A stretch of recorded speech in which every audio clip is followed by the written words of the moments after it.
Y is recorded in front of a live studio audience. We saw Barbie yesterday. What did you think? It was very good. Isn't it A fun?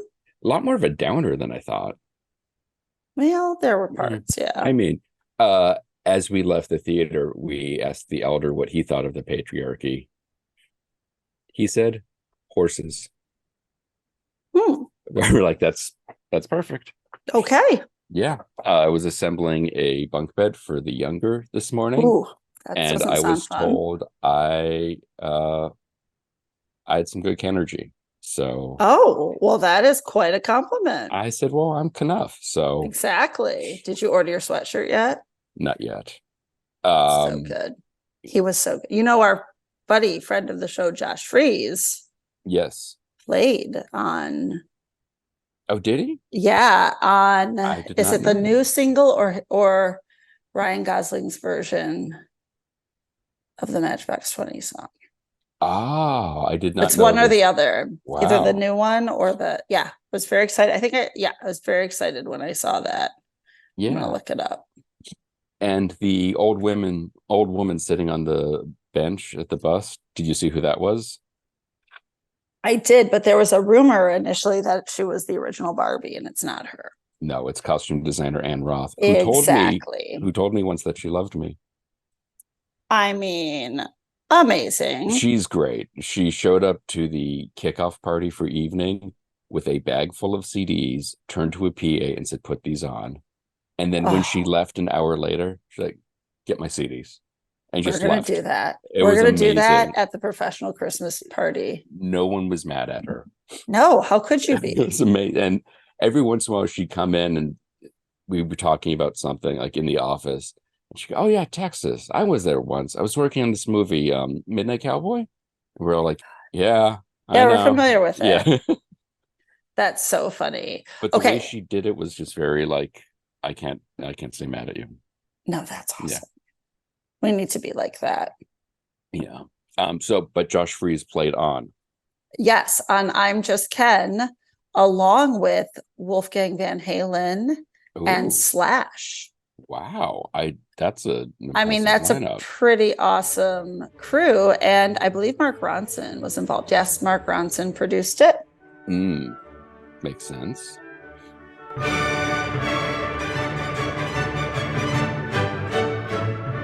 This is Why, with your hosts, Heidi Hedquist and Luke Poling. So should we talk about famous last words? Well, I think so. Okay. So how should we start this? Should we say we've gone and done it again? We have done it. Oops, we did it again. Exactly. Yes. We have created yet another podcast. Indeed. And I think, I don't want to brag, but I think we're 3 for 3. We are 3 for 3. And this third one is way different than the first two, who are independently unique in their own way. But this one takes a completely different turn. Yes, very much so. So the new show is... It's like a mini show. It's like bite size. Bite size. If fun size. Fun size, exactly. It's the show you'd get in your pumpkin on Halloween. Exactly. Which is a weird thing to compare it to when you think about the subject. It's kind of a good thing to compare it to. This is true. So this is a show we're going to be doing in seasons, which we did not have the foresight to do with the first two. But we're glad we didn't. We are. But this one, it's a little different. Like you said, it is a scripted, produced, there's music, there were sound effects, there's a whole thing. Yes. Each one runs about 5 to 7 minutes, I think. Yep. And it is a little... It has historical value. I was going to say it's a historical jaunt. Because I think 10 minutes plus is a journey, 10 and under is a jaunt. And a jaunt is way more fun. Yeah. It's a historical jaunt telling the stories of people's famous last words. Yes. Or perhaps infamous last words. Depending. Yes. And some are funny, some are tragic, some are heartwarming, some are Much like our other shows. Like that is one thing. Yeah. You never quite know what you're going to get. exactly. We're not going to make the analogy or the quote the thing that everyone will quote in this instance. Correct. But it is each episode is a different last word or last sentence. And we kind of go through the history of this person or enough of their personal history to get you to their last word and why they said it and where they were and how they said it and all of that. And how things previously may or may not have led to those things. Correct. And it's been a real, can I say delight? It's been a damn delight. It has been a delight. And we're not being creepy or macabre. It's just it's learning the stories of these people. It's to learn the end of somebody's story does mean you have to go back to the beginning. Correct. And so it's been a great chance to learn the story of all these different people, all different places, almost around the world, all different situations, scenarios, all of it. And some of them are very, very well-known names. Yes, very much Some so. of them are significant figures that you may or may not have heard of. Correct. And all are, we've worked very hard and diligently, or I should say you have, because you've done the majority of the work. You've done some digging. I do. Yeah. I critique and edit. Yeah, let's not belittle your critiquing. Thank you. But all this to say, we have not gone with, for the most part, the ones you've heard a million times. Yes, unless they're really good. But and I think again we have tried to vary the people. We've tried to vary the ages as far as when everything happened. And I think even if you know the last word, it'll at least be interesting and a fun little reminder to go back and learn a few other things. Agreed. So it's light. Note that when we premiere this all, we're going to run, I think we said 3 or 4. I don't know. 3 I think we should do 3. Let's do 3. 3, and then we will have, I believe, 14 weeks afterwards worth of other episodes. So even if you've heard the 2 that came out on the day of release, you will hear them. You will hear them again if you're listening now. Right, because you're hearing them on. You're hearing them on why? Let's go back. This is a sneak preview of a show. There we made. Go. Okay. Do we need to start all over, or do you want to just? I think this is even better. Okay. I mean, let's let people know that this is exactly. We are who we are. Yes. Always. This is what a business meeting. We didn't get all highfalutin historical. Nope. Textbooky. We are still jackasses we always were. Exactly. So we're going to release. We said 3, right? Yeah. Okay. So when we kick off the episode when we kick off the series in September, we're going to release 3 episodes on week 1. Yes. 2 of them you will have heard here. One will be one you have not. Yes. And then after that, for the following 14 weeks, there will be a new one every week. Correct. So you can hear these 2 say, wow, this is brilliant. I wish I was as smart as you guys. And then when the show premieres, you will still have one more to listen to. Correct. Or listen to that you have not heard. That you have not heard. Correct. We encourage and recommend multiple listenings. Of course, because you might get something new every time you hear it. And I have to be honest, in making these, I've listened to them all a bunch. Editing, all of that, mixing. It's a lot of fun listening to these things. They're great. Even my dad loved it. My dad doesn't love anything. No, he loved Top Gun Maverick. He definitely loves Top Gun Maverick. So that's one thing. And he loves Cabaret. That's Chorus Line. That's a twofer I did not see. Chorus Line's even bigger. So to start, we will tell the story of Mary Blandy. Yes. Who I don't think many people will know. No, I don't think so. And each episode, we're not numbering them. We're not putting them in any order. We are simply titling each episode with their last words. So Correct. In this instance, this episode, telling the tale of Mary Blandy, is simply titled, Gentlemen, Don't Hang Me High. Yes.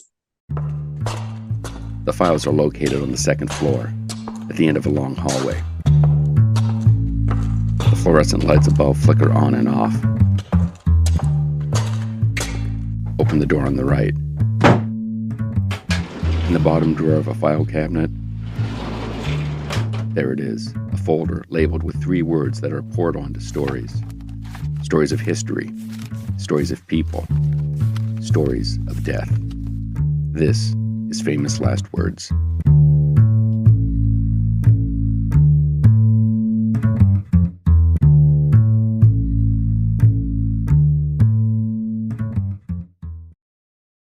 One of the most interesting things about the idea of final words is that everyone has them.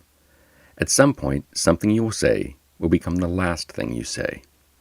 And if you know that time is upon you, maybe you want to leave people with something to think about. Or perhaps your final utterance is something that seems of great importance in the moment, but in retrospect, seems a bit unnecessary. And we think that's what Mary Blandy was going for as she headed to the gallows on April 6th, 1752.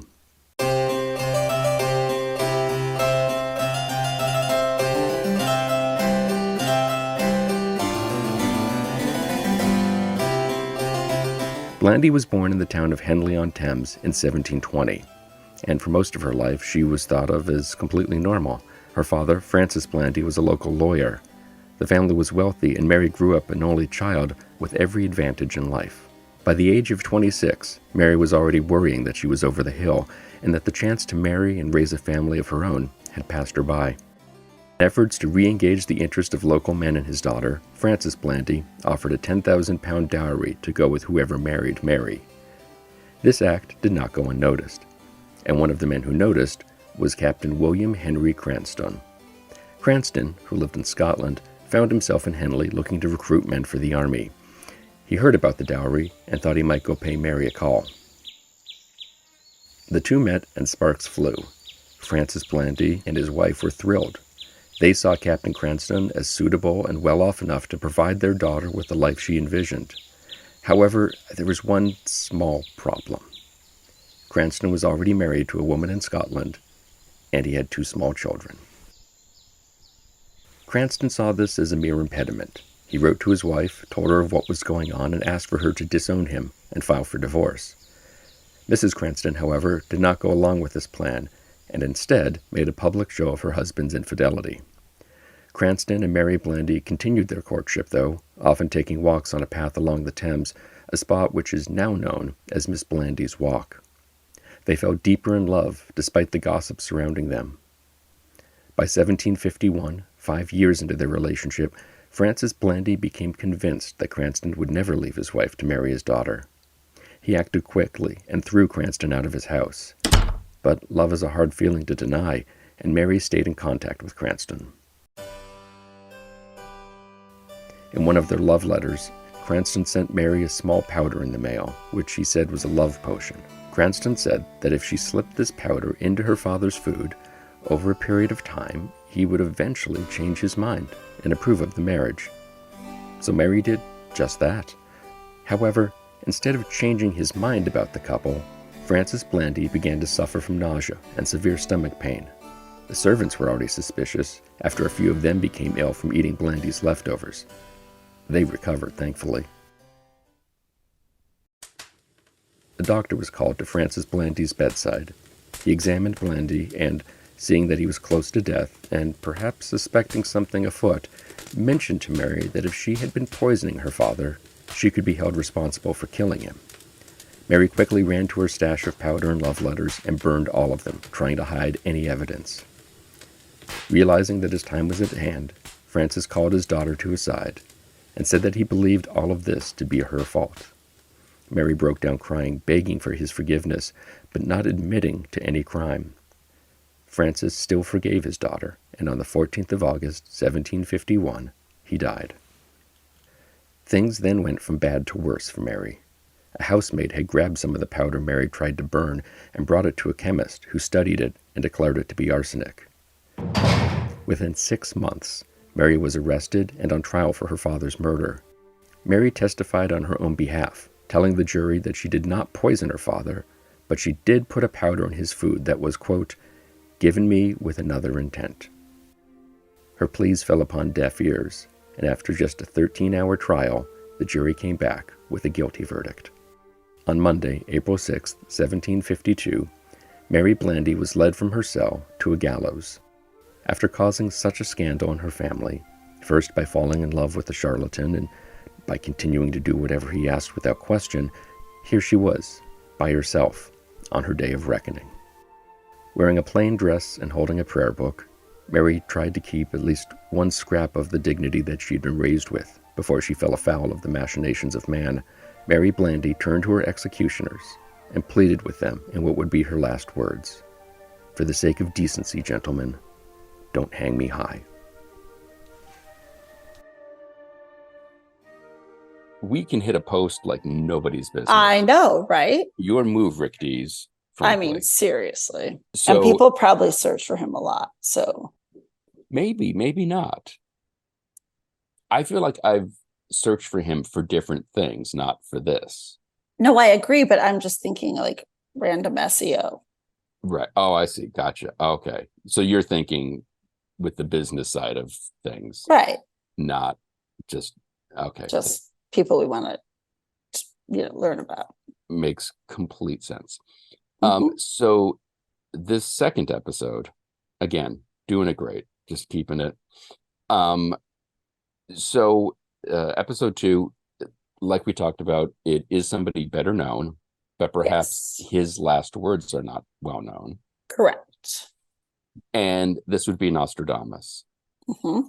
And do we make the joke about how did Nostradamus not know he was going to die? All of that. We flirt with can. it. We can flirt with it. We acknowledge that we know it. Yes. I mean, because again, the title of the episode sort of gives some of that away. True. So the second episode we are going to play is the story of Nostradamus, and it is titled, You Will Not Find Me Alive at Sunrise.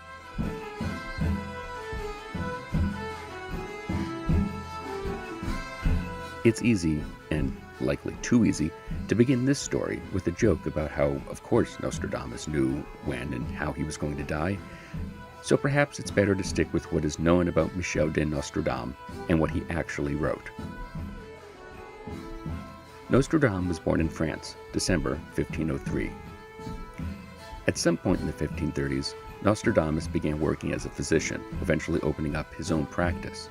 And if you think I forgot to mention him attending medical school, I didn't. And as it turns out, neither did he.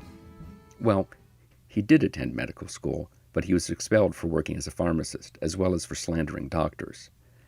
After his expulsion, Nostradamus continued working as a pharmacist. He achieved some local notoriety for creating what he called a, quote, rose pill, that he claimed would protect you from getting the plague. He married his first wife in 1531, with whom he had 2 children. All 3 of them were killed by the plague in 1534. He remarried in 1547 to a rich widow named Anne Pronsard. They would have 6 children. Nostradamus traveled a lot between France and Italy, helping fight various outbreaks of the plague. In his travels, he began to lose faith in medicine and gained an interest in the occult. In 1550, he published an almanac and, for the first time, used the Latinization of his name, Nostradamus. Almanacs usually contained information like weather forecasts, gave advice on good times to plant crops and the times for the sun to rise and sunset. Some also included predictions. The first almanac was such a success, Nostradamus decided he'd write one of these each year. In just his almanacs, Nostradamus made 6,338 predictions, or prophecies. These books got the attention of nobility and other wealthy patrons, who wrote to him and asked him to do their horoscope and their readings. And Nostradamus did, However, he would make his clients provide all of their birth charts, which is really a lot of the work astrologers do. But the times that he did do that legwork, he often messed it up.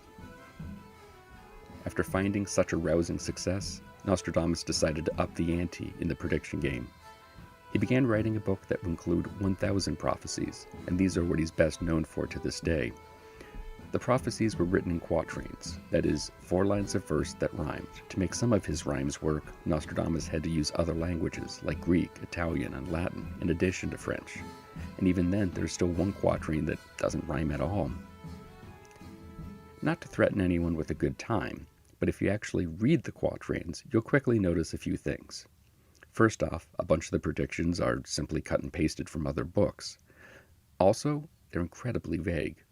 And if all of that isn't questionable enough, not one edition published in his lifetime contained the same quatrains, meaning that at some point along the way, someone else decided to rewrite a few things. So either Nostradamus' predictions are vague and unclear, and the phrase battles in the clouds mean absolutely nothing, or it's clearly a prediction for World War II, or September 11th. Nevertheless, believers have said that Nostradamus predicted the rise of Napoleon, and Hitler, and the moon landing, and the Space Shuttle Challenger disaster. And bad news for King Charles III, the Daily Record reports of one Nostradamus expert claiming that the book foretells a short reign and the throne is to be assumed by someone different than the next in line of accession. So, congrats, King Harry? God save the king! God save the king!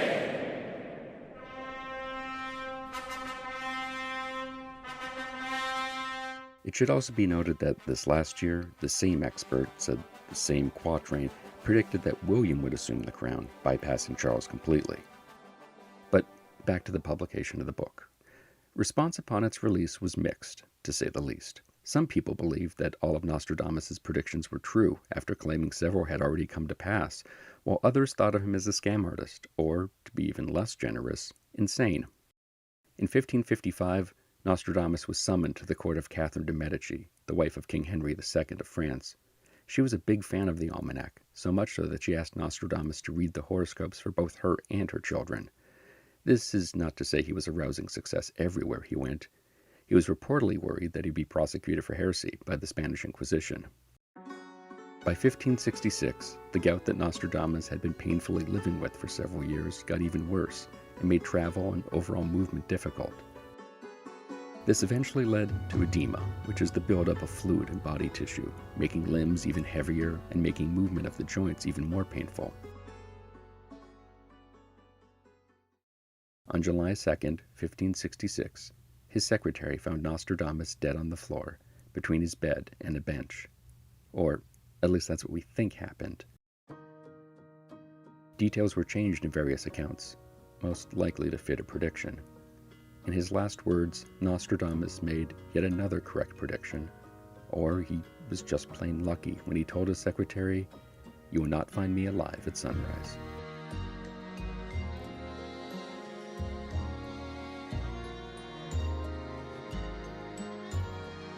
Those are the two. That's our preview. That is ours.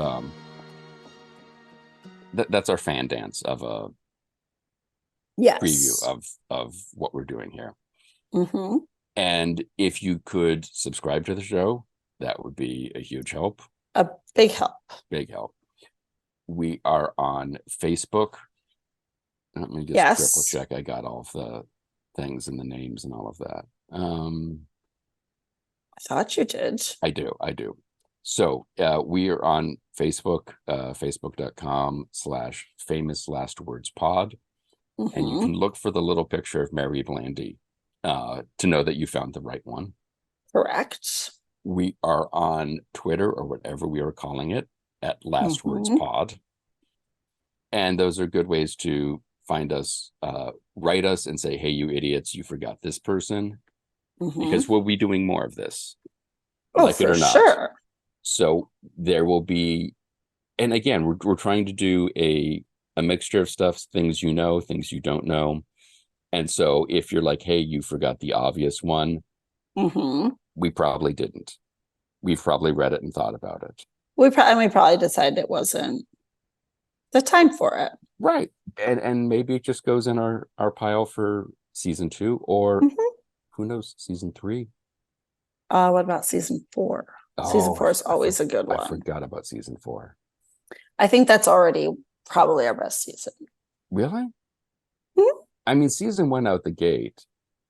Well, that's the hard part, is trying to balance it so you don't completely use all of the good ones in season 1. Well, right. We got to space them out. But there's so many dead people. I mean, we'll have enough for like a decade. They keep on coming too, which is they do not great sucks in the short term.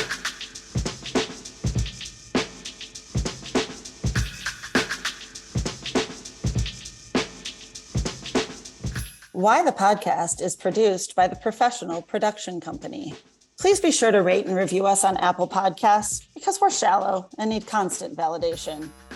For more information, you can check out our website, whythepodcast.com. And like everyone else, we're on Facebook, Twitter, and Instagram. Today's show was recorded and produced by Heidi Hedquist and myself from our world headquarters, located on the 2nd floor of the professional office building, centrally located downtown. Our reluctant executive producers are John Sauvé and Sandy Stone. Our willing producers are Rachel Allen and Randy Jeanette. Our intern is Zach Jackson. This one's for Philippe. Thanks for joining us. Flash, we're coming home.